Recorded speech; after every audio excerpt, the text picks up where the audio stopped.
एक solid sphere है, आगे की तरफ स्पीड दिए हुए हैं v नॉट और एंटी क्लॉकवाइज सेंस में एंगुलर स्पीड दिए हुए हैं omega naught equal to 5 v naught by R और coefficient of the kinetic frictional force है म्यू। तो अगर आप बॉटम ऑफ पॉइंट पर ध्यान देंगे तो ग्राउंड के एस्पेक्ट में फॉरवर्ड एक्शन में मूव कर रहा है, फॉरवर्ड स्लिपिंग है तो kinetic frictional force backward action में लगेगा to make v equal to omega. तो काइनेटिक फ्रिक्शनल फोर्स जो है वो आपका पॉइंट पी से पास कर रहा है, तो काइनेटिक फ्रिक्शनल फोर्स का टॉर्क आप देखिएगा तो वो पॉइंट पी के अबाउट जीरो है,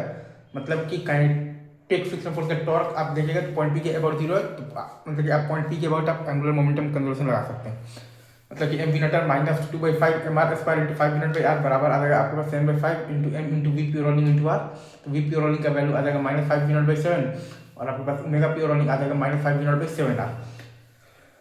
अच्छा, अब इसमें एक चीज़ और आपके पास ये भी है कि जैसे कि मैंने कहा था कि अगर आप बॉटम ऑफ पॉइंट पर ध्यान देंगे तो ग्राउंड के रेस्पेक्ट में फॉरवर्ड एक्शन में मूव कर रहे हैं, मतलब कि फॉरवर्ड स्पिन है तो काइनेटिक फ्रिक्शनल फोर्स आपका बैकवर्ड एक्शन में लगेगा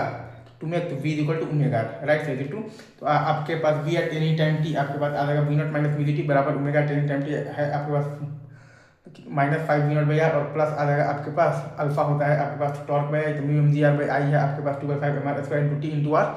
तो जिस टाइम पर प्योर रोलिंग स्टार्ट होगा वो टाइम आपके पास आ गया है t बराबर आ गया है तो 12 v naught by 7 mu G.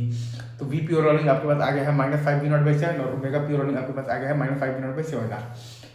अगर आपसे कोई बोले कि आप बताइए कि work done by the kinetic frictional force क्या है, तो आप लगा दीजिएगा वर्क एनर्जी थ्योरम। तो 7/10 इंटू एम इंटू तो वी प्योर रोलिंग का होल स्क्वायर मतलब कि 25 into V naught square by 49 और माइनस इनिशियल काइनेटिक एनर्जी है आपके पास half M V naught square plus half I है आपके पास 2/5 M R square into omega naught square है आपके पास basically 5 V naught by R का होल स्क्वायर। या फिर आप चाहें तो W equal to integral of F dot D से भी निकाल सकते हैं। तो V minus omega into D T से आपके पास स्लिपिंग हो रहा है, तो माइनस इंटीग्रल फ्रॉम जीरो से लेकर के तो 12 V naught by 7 V ji